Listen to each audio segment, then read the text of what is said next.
Hello friends, good morning. स्वागत है आप सबका हमारे यूट्यूब चैनल लर्नर्स क्लासेस में। तो आज से हम शुरू करेंगे यहाँ पर घटना चक्र पूर्वावलोकन पॉलिटी 2023 एडिशन को। तो चलिए शुरू करते हैं। इससे पहले फ्रेंड्स आपसे रिक्वेस्ट, यदि आप चैनल पर पहली बार हैं तो प्लीज़ चैनल को सब्सक्राइब कर लीजिएगा, वीडियो को लाइक कर दीजिएगा एंड शेयर करिए। और जो भी आपके सजेशन हो उसे कमेंट बॉक्स में ज़रूर बताइएगा। वीडियो के PDF वीडियो के डिस्क्रिप्शन बॉक्स में दे दी गई, वहाँ पर जाकर आप इसकी PDF डाउनलोड कर सकते हैं। तो सबसे पहले हम बात करेंगे इसका पहला चैप्टर जो है कि भारत का संवैधानिक विकास। सबसे पहले बात करेंगे यहाँ पर भारत का जो है संवैधानिक विकास किस प्रकार से हुआ है। भारत का संवैधानिक विकास जो है, भारत का संवैधानिक विकास, एक तो ये ईस्ट इंडिया कंपनी के शासन हेतु ये जो एक पारित अधिनियम था, ब्रिटिश संसदीय अधिनियम, ये पारित कब हुआ था? ये पारित हुआ था 1773 से लेकर 1853। और दूसरा इसका जो भारत का संवैधानिक विकास हुआ तो ये ब्रिटिश ताज के शासनाधीन जो पारित अधिनियम हुआ था 1800 से लेकर 1858 से 1947 में। भारत का संवैधानिक विकास जो इन दो अधिनियमों के तहत हुआ। तो हम यहाँ पर चीज़ों को जो है पॉइंट टू पॉइंट देखेंगे। सबसे पहले इसके जो है हम इसको एक्सप्लेन करेंगे डिटेल में, फिर उसके बाद इसके जो भी MCQs हैं उनको देखेंगे।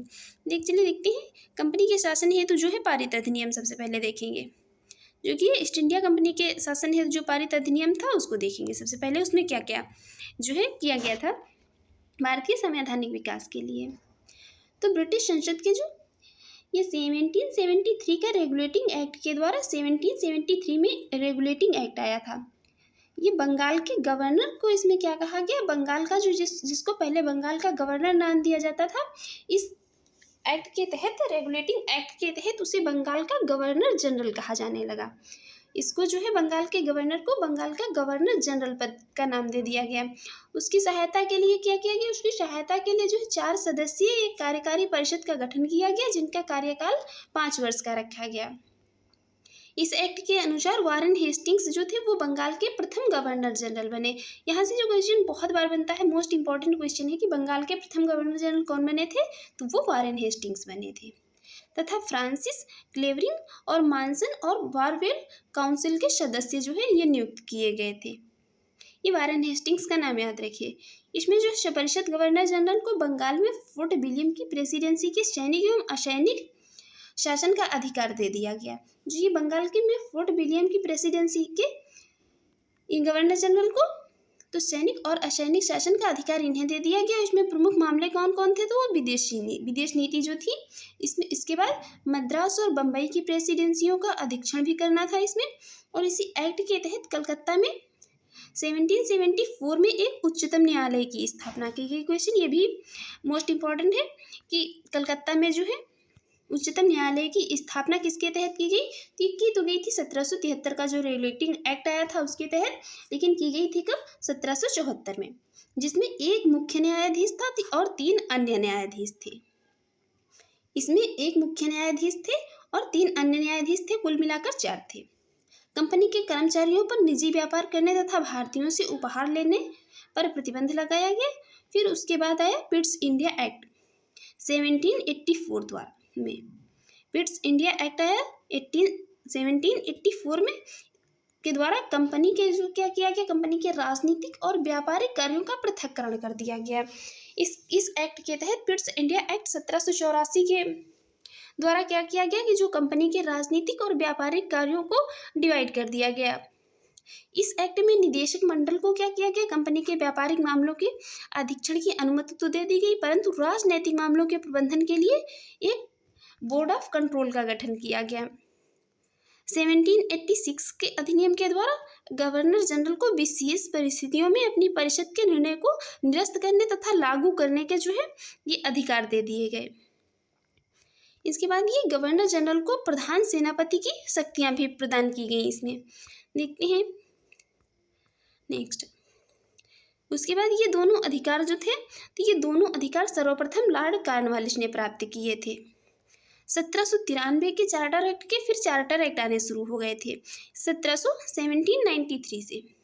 1793 के चार्टर एक्ट के अंतर्गत कंपनी के अधिकारों को क्या किया गया, 20 वर्ष के लिए बढ़ा दिया गया। ये यही कर रहे थे कि बार बार जो है क्या करते थे, प्रति 20 वर्षों के लिए कंपनी के अधिकारों को बढ़ा देते थे, यही चार्टर एक्ट के तहत।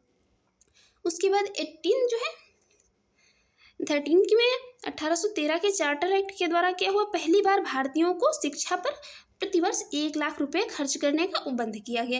ये क्वेश्चन भी मोस्ट इंपॉर्टेंट है, ये क्वेश्चन पूछा जाता है जो है किस चार्टर एक्ट के तहत प्रतिवर्ष 1 लाख रुपए जो है शिक्षा पर भारतीयों के लिए खर्च करने का जो है प्रावधान किया गया, तो ये 1813 के चार्टर एक्ट के तहत किया गया। उसके बाद फिर कंपनी का क्या हुआ, जो कंपनी के भारतीय व्यापार के एकाधिकार को समाप्त कर दिया गया। कंपनी के जो भारतीय व्यापार पर एकाधिकार प्राप्त कर लिया था उसको समाप्त कर दिया गया। चीन के साथ उसके बाद क्या, चीन के साथ चाय के व्यापार पर उनका एकाधिकार बना रहा। चीन के साथ जो चाय का व्यापार होता था उस पर उनका जो है एकाधिकार बना रहा। फिर 1833 की चार्टर एक्ट के द्वारा बंगाल के गवर्नर जनरल को क्या किया गया, संपूर्ण भारत का गवर्नर जनरल बना दिया गया।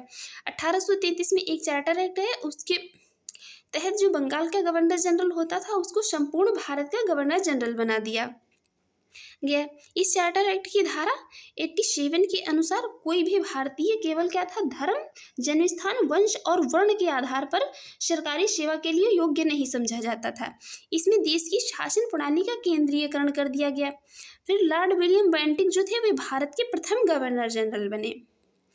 जब ये बंगाल के गवर्नर जनरल को जब संपूर्ण बंगाल भारत का गवर्नर जनरल बना दिया गया, तो ये लॉर्ड विलियम बेंटिक जो थे तो ये भारत के प्रथम गवर्नर जनरल बने। इनके कंपनी के साथ क्या था, समस्त कंपनी के जो समस्त व्यापारिक कार्य समाप्त कर दिए गए और उसे क्या है, भविष्य में केवल उसे राजनीतिक कार्य ही करने थे कंपनी को। गवर्नर जनरल की परिषद में एक कानूनी सदस्य जो चौथा सदस्य को भी सम्मिलित किया गया। सर्वप्रथम मैकाले को कानूनी सदस्य के रूप में शामिल किया गया। जो कानूनी सदस्य को सबसे पहले शामिल किया गया था वो मैकाले को सर्वप्रथम सम्मिलित किया गया। इस एक्ट के तहत फिर सपरिषद गवर्नर जनरल को पूरे भारत के लिए जो है कानून बनाने के अधिकार दे दिए गए कि अब ये क्या था, अब ये पूरे भारत के लिए कानून बना सकते थे। इसी एक्ट में नियुक्तियों के लिए योग्यता संबंधी मानदंड अपनाकर इन्हें भेदभाव को जो है इसमें समाप्त कर दिया गया। यहाँ पर इस एक्ट में जो नियुक्तियों के लिए योग्यता में जो भेदभाव किया जाता था यहाँ पर उन्हें समाप्त कर दिया गया उस भेदभाव को। फिर 1853 के चार्टर एक्ट के द्वारा क्या किया गया, विधायी शक्तियों को कार्यपालिका शक्तियों से पृथक करने की व्यवस्था की गई। 1853 में चार्टर एक्ट आया और उसके द्वारा जो विधायी शक्तियाँ थीं उनको कार्यपालिका शक्तियों से अलग कर दिया गया, डिवाइड कर दिया गया। फिर विधि निर्माण हेतु क्या किया गया, भारतीय केंद्रीय विधान परिषद की स्थापना की गई और सिविल सेवकों की भर्तियों चयन हेतु खुली प्रतियोगिता का शुभारंभ किया गया। खुली परीक्षा होने लगी सिविल सेवकों की भर्ती के लिए। अब बात करेंगे हम जो भी MCQs। पहला क्वेश्चन है, निम्नलिखित में से किस अधिनियम में कलकत्ता में सर्वोच्च न्यायालय की स्थापना का प्रावधान किया गया? तो ये रेगुलेटिंग एक्ट 1773 के तहत किया गया था। इसके है एलिजा इप्पे इसके प्रथम मुख्य न्यायाधीश थे। एक मुख्य न्यायाधीश थे और 3 अन्य न्यायाधीश थे। तो एलिजा इप्पे जो थे वो इसके प्रमुख मुख्य न्यायाधीश थे। देखते हैं नेक्स्ट क्वेश्चन। नेक्स्ट क्वेश्चन है, सर्वोच्च न्यायालय की स्थापना के संबंध में निम्नलिखित में से कौन सा कथन सही है? पहला स्टेटमेंट कह रहा है कलकत्ता के सर्वोच्च न्यायालय की स्थापना 1773 के रेगुलेटिंग एक्ट के द्वारा की गई थी। सही है स्टेटमेंट। सेकेंड स्टेटमेंट कह रहा है लेमेस्टर इस न्यायालय के प्रथम मुख्य न्यायाधीश थे। लेमेस्टर इस न्यायालय के प्रथम मुख्य न्यायाधीश थे। तो एलिजा इप्पे कौन थे? एलिजा इप्पे कौन थे? राइट आंसर हो जाएगा ऑप्शन ए।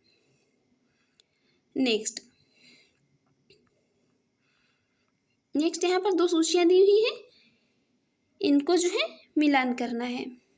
देखते हैं। ये सबसे पहले आया रेगुलेटिंग एक्ट, जिसे कि शुद्ध हिंदी में इसे नियामक अधिनियम कहा गया। इसे हिंदी में भी याद रखिए नियामक अधिनियम, कहीं कहीं पर जो है नियामक अधिनियम भी लिखा मिल सकता है। तो यह रेगुलेटिंग एक्ट आया 1773 में। इसमें सर्वोच्च न्यायालय की स्थापना सर्वोच्च न्यायालय की स्थापना की गई। फिर उसके बाद आया पिट्स का भारतीय अधिनियम, ये आया 1784 में। इसमें बोर्ड ऑफ कंट्रोल की स्थापना की गई। फिर चार्टर अधिनियम आया 1813 में। इसमें इंग्लिश मिशनरियों को भारत में कार्य करने की अनुमति दे दी गई।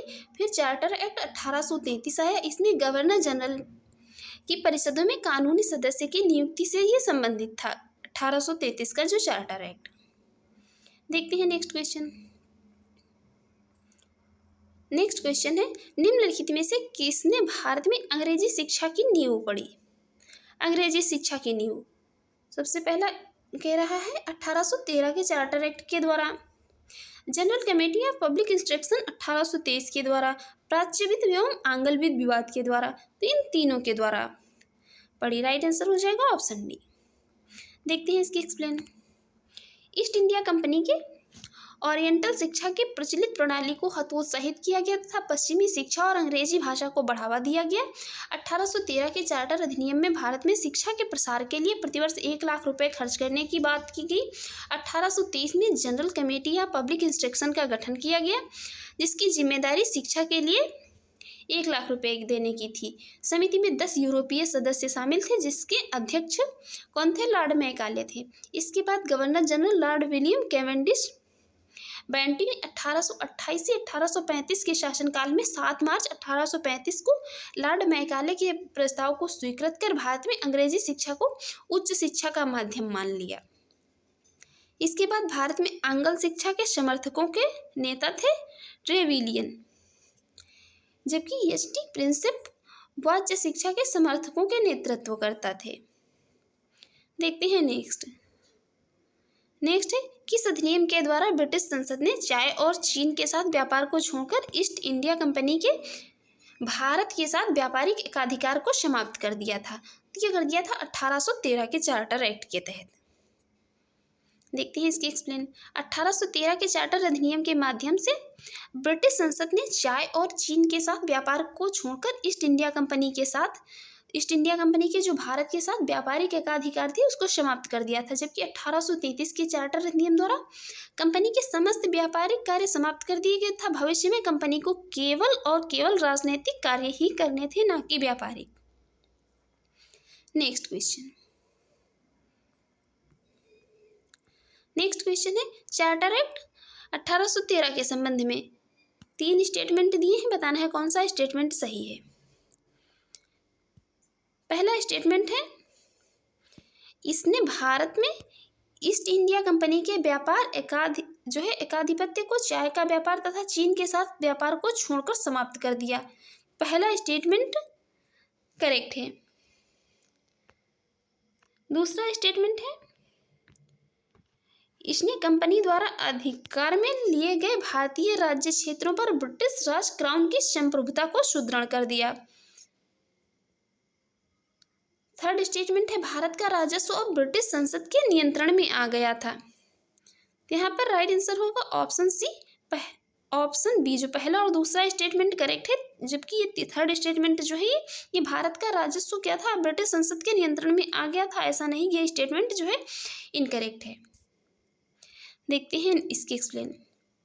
चार्टर एक्ट 1813 के द्वारा क्या था? ब्रिटिश ईस्ट इंडिया कंपनी का व्यापारिक एकाधिकार चीन और चाय के व्यापार पर एकाधिकार बना रहा और बाकी को समाप्त कर दिया गया। इसी साथ ही इस एक्ट के माध्यम से कंपनी द्वारा अधिकृत भारतीय क्षेत्रों पर ब्रिटिश क्राउन की संप्रभुता को सुदृढ़ किया गया। इस एक्ट से हालांकि कंपनी को आगे 20 वर्षों के लिए इन क्षेत्रों का अधिकार और राजस्व सौंपा गया, तथापि यह ब्रिटिश क्राउन की संप्रभुता के लिए प्रतिकूल नहीं होना था।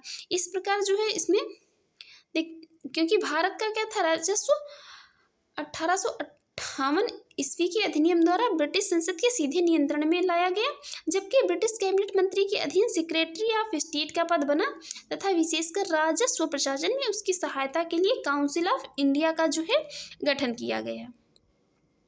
देखते हैं नेक्स्ट, किस अधिनियम ने भारतवासियों को अपने देश के प्रशासन में कुछ हिस्सा लेना संभव बनाया? तो ये बनाया था चार्टर एक्ट 1833 के द्वारा। देखते हैं इसकी एक्सप्लेन। ये 1833 का चार्टर एक्ट की एक महत्वपूर्ण धारा थी 87, जिसमें यह कहा गया था किसी भी भारतीय अथवा क्राउन को देशज प्रजा को अपने धर्म, जन्म स्थान, वंशानुक्रम, वर्ण या जो है कलर अथवा इनमें से किसी एक कारणवश कंपनी के अधीन पद अथवा सेवा के अयोग्य नहीं माना जा सकेगा। कालांतर में राजनीतिक आंदोलन में 1833 एक्ट की धारा प्रशासन में भागीदार है तो क्या है? मुख्य आधार बनी। देखते हैं नेक्स्ट। अब हम यहाँ पर नेक्स्ट टॉपिक की बात करेंगे, ब्रिटिश ताज के शासनाधीन पारित अधिनियम जो था। ब्रिटिश ताज के शासनाधीन पारित अधिनियम। ये ब्रिटिश संसद के भारत शासन अधिनियम 1858 के द्वारा भारत का शासन क्या था, ब्रिटिश ताज के अधीन कर दिया गया था। भारत का जो शासन था तो वो ब्रिटिश ताज के अधीन कर दिया गया। गवर्नर जनरल को अब भारत का वायसराय कहा जाने लगा। पहले जो था क्या किया गया था, बंगाल के जो पहले केवल बंगाल का गवर्नर जनरल होता था, उस पहले जो है गवर्नर ही नाम दिया गया था। उसके बाद क्या हुआ, गवर्नर जनरल का नाम दिया गया। उसके बाद फिर जो है बंगाल का जो गवर्नर होता था उसे क्या किया गया, संपूर्ण भारत का गवर्नर जनरल कहा जाने लगा। फिर उसके बाद अधिनियम आया भारत शासन अधिनियम 1858। इसमें क्या कहा गया कि जो गवर्नर जनरल था उसको भारत का वायसराय कहा जाने लगा, जो ब्रिटिश ताज का प्रत्यक्ष प्रतिनिधि बन गया। लॉर्ड कैनिंग भारत के प्रथम वायसराय बने। इनका लॉर्ड कैनिंग का नाम याद रखिए, मोस्ट इंपॉर्टेंट है, बहुत बार पूछा जाता है। भारत के प्रथम वायसराय कौन बने थे, तो लॉर्ड कैनिंग। इस अधिनियम द्वारा भारत के राज्य सचिव पद का सृजन भी किया गया। भारत के राज्य के सचिव का पद का सृजन किया गया इस अधिनियम के द्वारा, भारत शासन अधिनियम 1858 के तहत, जिसमें भारतीय प्रशासन पर संपूर्ण नियंत्रण की शक्ति निहित थी। उसकी सहायता के लिए 15 सदस्यीय परिषद के गठन का प्रावधान किया गया। फिर आया भारत परिषद अधिनियम 1861 के द्वारा कानून बनाने की प्रक्रिया में भारतीय प्रतिनिधियों को शामिल करने की शुरुआत हुई। इस अधिनियम के द्वारा मद्रास एवं बम्बई की प्रेसिडेंसियों को पुनः विधायी शक्तियां देकर विकेंद्रीकरण की प्रक्रिया की शुरुआत की गई। जो मद्रास एवं बम्बई की प्रेसिडेंसियां थी इनको पुनः विधायी शक्तियां देकर इनके विकेंद्रीकरण की शुरुआत की गई। इसने वायसराय को आपातकाल में अध्यादेश जारी करने के लिए अधिकृत किया, जो अधिकतम 6 माह की अवधि तक प्रभावी हो सकता था। फिर आया भारत परिषद अधिनियम 1892। देखते हैं ये भारत परिषद अधिनियम 1892 के तहत क्या हुआ। इसके माध्यम से केंद्रीय और प्रांतीय विधान परिषदों में अतिरिक्त जो गैर सरकारी सदस्यों की संख्या क्या थी, बढ़ा दी गई। केंद्रीय विधान परिषद के भारतीय सदस्यों को वार्षिक बजट पर बहस करने तथा सरकार से 6 दिन की पूर्व नोटिस पर प्रश्न पूछने का अधिकार भी दे दिया गया। भारत परिषद अधिनियम 1892 आया। इसके माध्यम से केंद्रीय विधान परिषद के भारतीय सदस्यों को वार्षिक बजट पर बहस करने तथा सरकार से 6 दिन की पूर्व नोटिस पर जो है प्रश्न पूछने के भी अधिकार दे दिया गया। परंतु इसमें क्या रहा, परंतु इसमें जो है एक सीमा निर्धारित कर दी गई, परंतु पूरक प्रश्न पूछने तथा मतदान का अधिकार नहीं दिया गया। इसमें प्रश्न पूछने का अधिकार तो दे दिया गया, किंतु इसमें पूरक प्रश्न पूछने और मतदान का अधिकार नहीं दिया गया। सीमित अर्थों में निर्वाचन पद्धति का आरंभ किया गया। इस अधिनियम की महत्वपूर्ण विशेषता थी। फिर आया भारत परिषद अधिनियम 1909, जिसे कि मार्ले मिंटो सुधार के नाम से भी जानते हैं। कहीं कहीं पर जो है ये भी पूछ देता है, भारत परिषद अधिनियम 1909 ना लिखकर मार्ले मिंटो सुधार अधिनियम 1909 लिख देता है, तो याद रखिए। इस अधिनियम के द्वारा भारतीयों को विधि निर्माण तथा प्रशासन में दोनों में प्रतिनिधित्व प्रदान किया गया। भारत परिषद अधिनियम 1909 आया। इसके बाद भारतीयों को जो है विधि निर्माण तथा प्रशासन दोनों में प्रतिनिधित्व प्रदान किया गया। इसके तहत वायसराय की कार्यकारी परिषद में भारतीयों को पहली बार शामिल किया गया, और प्रथम जो थे उनको शामिल किया गया था किनको, सत्येंद्र प्रसाद सिन्हा को।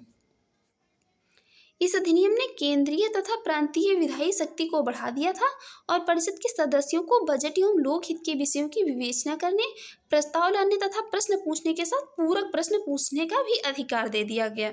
जो इसके पहले का अधिनियम आया था उसमें जो है पूरक प्रश्न पूछने का और मतदान करने का अधिकार नहीं दिया गया था, लेकिन इसमें क्या हुआ, इसमें जो है इन्हें पूरक प्रश्न पूछने का अधिकार भी दे दिया गया भारतीयों को। इसमें पृथक निर्वाचन के आधार पर मुस्लिमों के लिए सांप्रदायिक प्रतिनिधित्व का भी प्रावधान किया गया। पृथक निर्वाचन पद्धति के द्वारा क्या था, मुसलमानों के लिए सांप्रदायिक प्रतिनिधित्व का प्रावधान किया गया। फिर आया भारत शासन अधिनियम 1919, जिसे कि मॉन्टेग्यू चेम्सफोर्ड सुधार के नाम से भी जाना जाता है। इसे मॉन्टेग्यू चेम्सफोर्ड सुधार 1919 भी कहा जाता है। इस अधिनियम के द्वारा पहली बार प्रत्यक्ष चुनाव प्रणाली अपनाई गई। ये मोस्ट इंपॉर्टेंट क्वेश्चन है, बहुत पूछा जाता है कि पहली बार इस अधिनियम के तहत जो है प्रत्यक्ष चुनाव प्रणाली अपनाई गई थी। तो 1919 का भारत शासन अधिनियम या 1919 के मॉन्टेग्यू चेम्सफोर्ड सुधार के तहत सांप्रदायिक आधार पर इसमें निर्वाचन प्रणाली का विस्तार करते हुए इसे सिखों, भारतीय ईसाइयों, आंग्ल भारतीय तथा यूरोपियों के लिए भी लागू कर दिया गया। भारत शासन अधिनियम 1919 को इस अधिनियम द्वारा पहली बार केंद्र में द्विसदनीय व्यवस्था जो है स्थापित की गई थी। इस अधिनियम के द्वारा सभी विषयों को केंद्र तथा प्रांतों में बांट दिया गया। द्विसदनीय केंद्रीय विधानमंडल समस्त ब्रिटिश भारत के लिए कानून बना सकती थी। इस अधिनियम के तहत प्रांतों में द्वैध शासन प्रणाली लागू की गई और प्रांतीय विषयों को दो भागों आरक्षित तथा हस्तांतरित विषयों में बांटा गया। इस अधिनियम में पहली बार उत्तरदायी शासन शब्द का प्रयोग किया गया। इसमें पहली बार उत्तरदायी भारत परिषद अधिनियम 1919 में पहली बार जो है क्या उत्तरदायी शासन अधिनियम शासन शब्द का इसमें प्रयोग किया गया। इसके अंतर्गत एक आयोग का गठन किया गया जिसका कार्य 10 वर्ष बाद इस अधिनियम की समीक्षा करने के बाद अपनी रिपोर्ट प्रस्तुत करना था। फिर आया भारत शासन अधिनियम 1935। ये मोस्ट इम्पॉर्टेंट है। भारत शासन अधिनियम 1935 द्वारा सर्वप्रथम भारत में संघात्मक सरकार की स्थापना की गई। इस अधिनियम के द्वारा प्रांतों में द्वैध शासन समाप्त करके केंद्र में द्वैध शासन प्रणाली लागू कर दी गई। पहले क्या किया गया था? पहले प्रांतों में द्वैध शासन लागू किया गया था। जब 1935 का भारत शासन अधिनियम आया, इसके तहत केंद्र में द्वैध जो प्रांतों में द्वैध शासन लागू था उसको समाप्त करके केंद्र में द्वैध शासन प्रणाली लागू की गई। भारत में मुद्रा एवं शाख पर नियंत्रण के लिए आरबीआई की स्थापना की गई, भारतीय रिजर्व बैंक की। सांप्रदायिक निर्वाचन प्रणाली का विस्तार करते हुए दलित जातियों, महिलाओं और श्रमिकों को इसमें सम्मिलित किया गया। इस अधिनियम के तहत वर्ष 1937 में संघीय न्यायालय की स्थापना की गई। इस अधिनियम द्वारा वर्मा को ब्रिटिश भारत से अलग कर दिया गया।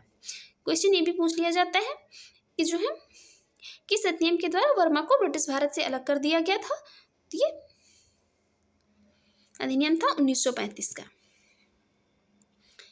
इसमें दो नए प्रांतों सिंध और उड़ीसा का भी निर्माण किया गया। इसके तहत कुछ प्रांतों में द्विसदनात्मक व्यवस्था की गई और भारतीय स्वतंत्रता अधिनियम 1947 ने 15 अगस्त 1947 को भारत को स्वतंत्र एवं संप्रभु राष्ट्र घोषित किया। इसने वायसराय का पद समाप्त कर दोनों डोमिनियन राज्यों के गवर्नर जनरल का पद सृजित किया। इसके अंतर्गत ब्रिटिश शाही उपाधि से भारत का सम्राट शब्द जो है, ये पहले भारत का सम्राट शब्द चलन में था, इस शब्द को समाप्त कर दिया गया। अब बात करेंगे हम इनसे बनने वाले एमसीक्यूज की। देखते हैं पहला क्वेश्चन है, निम्नलिखित में से किस अधिनियम के अंतर्गत भारतीय विधान परिषद को बजट पर बहस करने की शक्ति प्रदान की गई? भारतीय परिषद अधिनियम 1892 के तहत। देखते हैं इसकी एक्सप्लेन। 1892 के भारतीय परिषद अधिनियम ने विधान परिषद के कार्यों में वृद्धि की। इसके तहत इस पर बजट पर जो बहस करने की शक्ति दी गई, परंतु मतदान का अधिकार इसमें भी नहीं दिया गया। इस अधिनियम के तहत 6 दिन की पूर्व नोटिस पर कार्यपालिका से प्रश्न पूछने की अनुमति दी गई, परंतु क्या था, पूरक प्रश्न पूछने की अनुमति नहीं दी गई। नेक्स्ट, ब्रिटिश भारत में सांप्रदायिक प्रतिनिधित्व की व्यवस्था निम्नलिखित में से किस अधिनियम के द्वारा लागू की गई? तो ये लागू की गई थी पार्लियामेंटो सुधार अधिनियम 1909 के तहत। यह भारत शासन अधिनियम 1909। देखते हैं इसकी एक्सप्लेन। ये भारतीय परिषद अधिनियम 1909 या पार्लियामेंटो सुधार अधिनियम 1902 के द्वारा भारत में सर्वप्रथम सांप्रदायिक प्रतिनिधित्व की व्यवस्था की गई, जिसके अंतर्गत मुसलमानों के लिए पृथक निर्वाचन मंडल का भी प्रावधान इसमें किया गया। नेक्स्ट, निम्नलिखित में से किस अधिनियम द्वारा भारत में संघीय न्यायालय की स्थापना की गई? इसमें से किसी के द्वारा नहीं की गई थी, जो ऑप्शन में दिए हैं। भारत में संघीय न्यायालय की स्थापना 1 अक्टूबर 1937 को भारत सरकार अधिनियम 1935 के अंतर्गत की गई थी। इसके प्रथम मुख्य न्यायाधीश थे सर मॉरिस गोयर।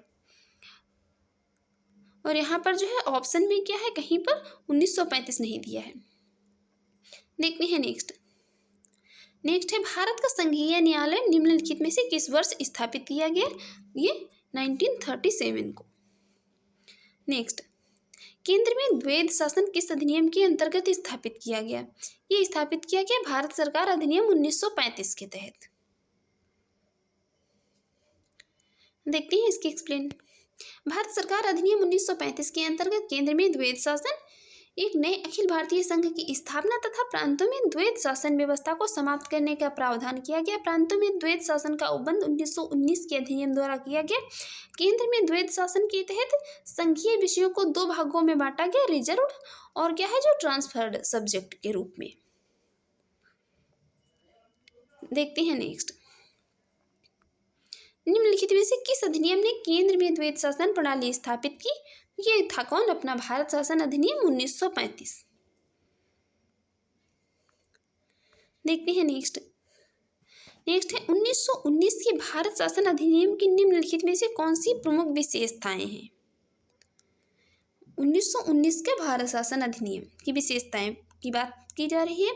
तो पहली है प्रांतों की कार्यकारिणी सरकार में द्वैध शासन की व्यवस्था, बिल्कुल ये थी। दूसरी है मुसलमानों के लिए पृथक सांप्रदायिक निर्वाचक मंडल की व्यवस्था, ये इसमें नहीं कार्य किया गया था। नेक्स्ट है थर्ड है केंद्र द्वारा प्रांतों को विधायी शक्ति का हस्तांतरण, ये भी किया गया था इसी में। देखते हैं नेक्स्ट, इसकी एक्सप्लेन देख लेते हैं। भारत शासन अधिनियम 1919 ब्रिटिश संसद के द्वारा पारित अधिनियम था जिसका उद्देश्य भारतीय शासन में भारतीयों की भागीदारी को बढ़ाना था। इस अधिनियम के द्वारा क्या है भारत सचिव एडविन मॉन्टेग्यू एवं वायसराय लॉर्ड चेम्सफोर्ड के कार्यकाल में पारित इसे किया गया। इस अधिनियम के द्वारा राज्यों में द्वैध शासन की स्थापना की गई, जिसके तहत प्रत्येक राज्य में राज्य के प्रशासनिक विषयों को दो श्रेणी में बांटा गया, आरक्षित और हस्तांतरित। आरक्षित विषय प्रांतीय गवर्नर एवं उसकी कार्यकारी परिषद के तहत रखे गए, जबकि हस्तांतरित विषयों का उत्तरदायित्व प्रांतीय विधायकों के प्रति उत्तरदायी मंत्रियों को सौंप दिया गया। साथ ही केंद्र और प्रांतों के मध्य भी शक्तियों का बंटवारा संघीय एवं प्रांतीय विषयों के रूप में किया गया। और जहाँ पर बात है मुसलमानों के लिए पृथक सांप्रदायिक निर्वाचन व्यवस्था की, तो ये 1909 के अधिनियम में ही कर दिया गया था।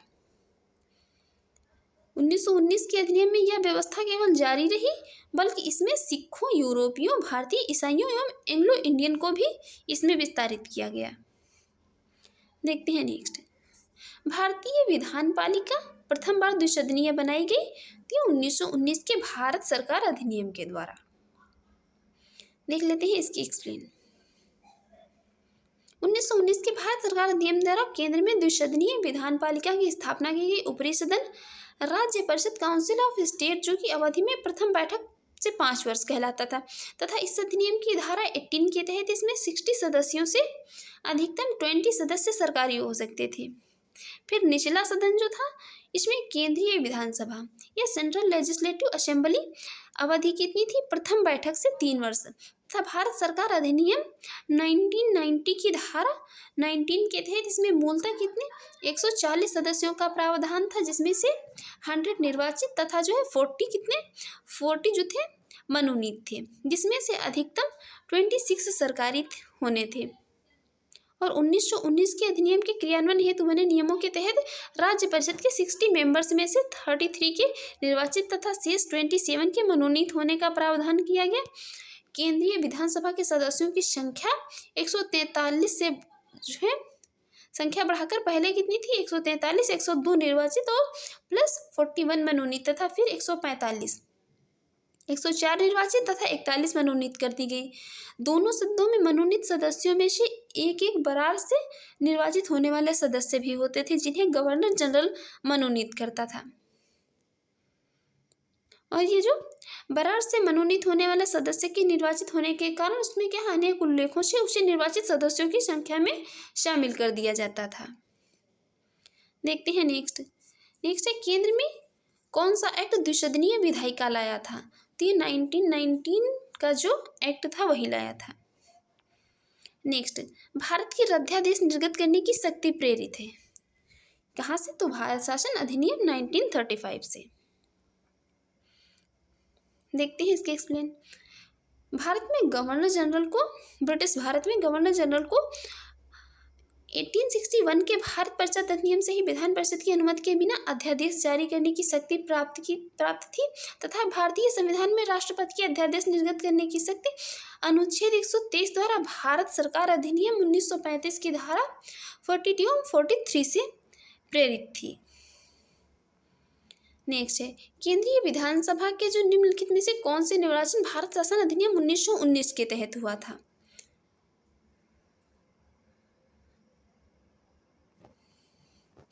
ये हुआ था 1926 और 1945 निर्वाचन शासन अधिनियम। देखते हैं इसके एक्सप्लेन।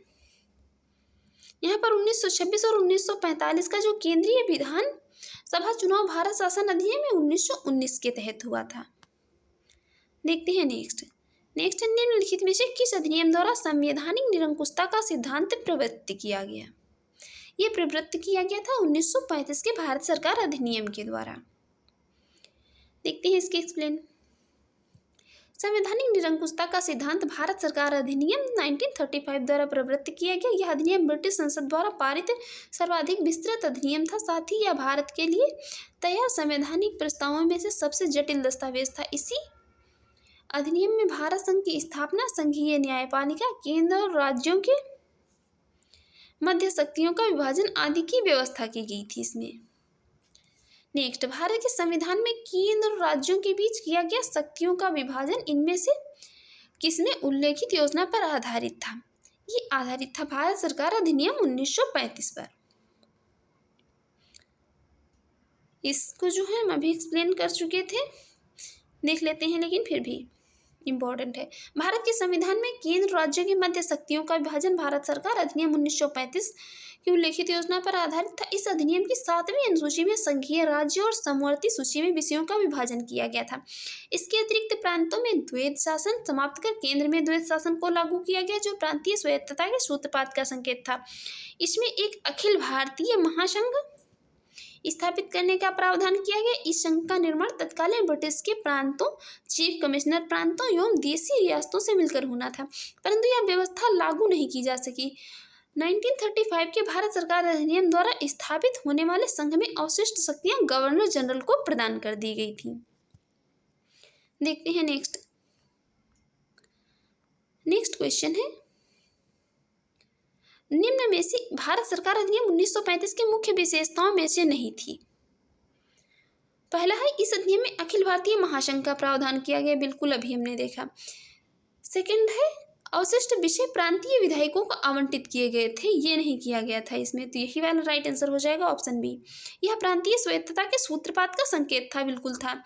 इसने प्रांतीय स्तर पर द्वैध शासन प्रणाली को समाप्त कर केंद्र में लागू किया था। नेक्स्ट है, एक संघीय व्यवस्था और केंद्र में द्वैध शासन भारत में जो है लागू किया गया। यह लागू किया गया था 1935 के अधिनियम के द्वारा। नेक्स्ट है, अखिल भारतीय महासंघ स्थापित करने का प्रावधान शामिल किया गया था। ये शामिल किया गया था भारत सरकार अधिनियम 1935 के तहत। नेक्स्ट है, निम्नलिखित में से किस एक अधिनियम ने भारत में संघीय शासन की व्यवस्था दी थी? ये भारत सरकार अधिनियम 1935 ने दी थी। नेक्स्ट, 1935 के अधिनियम द्वारा स्थापित संघ में अवशेष शक्तियां किसको दी गई थी? ये दी गई थी किसको? गवर्नर जनरल को दी गई थी। क्वेश्चन जो है किसी भी तरह पूछा जा सकता है। नेक्स्ट है, निम्नलिखित में से कौन सा भारत शासन अधिनियम 1935 में स्वीकार किया हुआ और महत्वपूर्ण स्थायी अवयव नहीं था? ये नहीं वाला वर्ड जो है याद रखिए। पहला स्टेटमेंट कह रहा है देश के लिए लिखित संविधान, ये नहीं था, देश के लिए लिखित संविधान जो बाद में आया। बी स्टेटमेंट है विधानमंडल के लिए निर्वाचित एवं जवाबदेह प्रतिनिधि, बिल्कुल था। एक संघ की योजना पर विचार था और विधानमंडल के लिए सरकारी सदस्यों का जो है समावचित किया जाना भी था। देखते हैं इसके एक्सप्लेन। भारत शासन का अधिनियम जो भारत शासन अधिनियम 1935 आया था, तो इसमें देश के लिए लिखित संविधान का प्रावधान कहीं पर नहीं किया गया था। ये कब किया गया था? तो ये सर्वप्रथम इसका उल्लेख क्रिप्स मिशन के द्वारा किया गया था। देखते हैं नेक्स्ट है 1935 का गवर्नमेंट ऑफ इंडिया एक्ट क्यों महत्वपूर्ण है? ये महत्वपूर्ण इसलिए है क्योंकि यह भारतीय संविधान का क्या है? प्रमुख स्रोत है। भारत शासन अधिनियम 1935 इसीलिए यह महत्वपूर्ण है। इसके जो मुख्य उपबंध थे, पहला था संघात्मक सरकार की स्थापना, दूसरा था केंद्र में द्वैत शासन की स्थापना, प्रांतों में द्वैत शासन के स्थान पर स्वायत्त शासन की स्थापना की गई और द्विसदनीय केंद्रीय विधानमंडल बनाया गया, प्रांतीय शासन व्यवस्था स्थापित की गई, प्रांतीय विधानमंडल बनाया गया, केंद्र एवं प्रांतों में शक्तियों का विभाजन किया गया तथा फेडरल न्यायालय की स्थापना की गई थी इसमें भारत शासन अधिनियम 1935 के तहत। नेक्स्ट, निम्नलिखित अधिनियमों में से किस अधिनियम के फलस्वरूप वर्मा भारत से अलग किया गया? The government of India act 1935 के तहत 35 के प्रावधानों के अनुरूप तो किया गया था। यहाँ पर जो है यह ऑप्शन में ही नहीं दिया गया है, तो यही आंसर जो है करना पड़ेगा। किस अधिनियम के फलस्वरूप वर्मा भारत से अलग किया गया? ठीक है, ये 1935 के प्रावधानों के अनुरूप किया गया था और किया कब गया था? तो 1937 में अलग किया गया था वर्मा को भारत से। तो फ्रेंड्स, आपको ये हमारी वीडियो अच्छी लगी हो और आपके एग्जाम के लिए यूजफुल रही हो तो हमारे यूट्यूब चैनल को सब्सक्राइब कर लीजिएगा, वीडियो को लाइक कर दीजिएगा एंड शेयर करिए, और जो भी आपके सजेशन हो उसे कमेंट बॉक्स में जरूर बताइएगा। वीडियो की PDF वीडियो की डिस्क्रिप्शन बॉक्स में दे दी गई, वहाँ पर जाकर आप इसकी PDF डाउनलोड कर सकते हैं। Thanks for watching.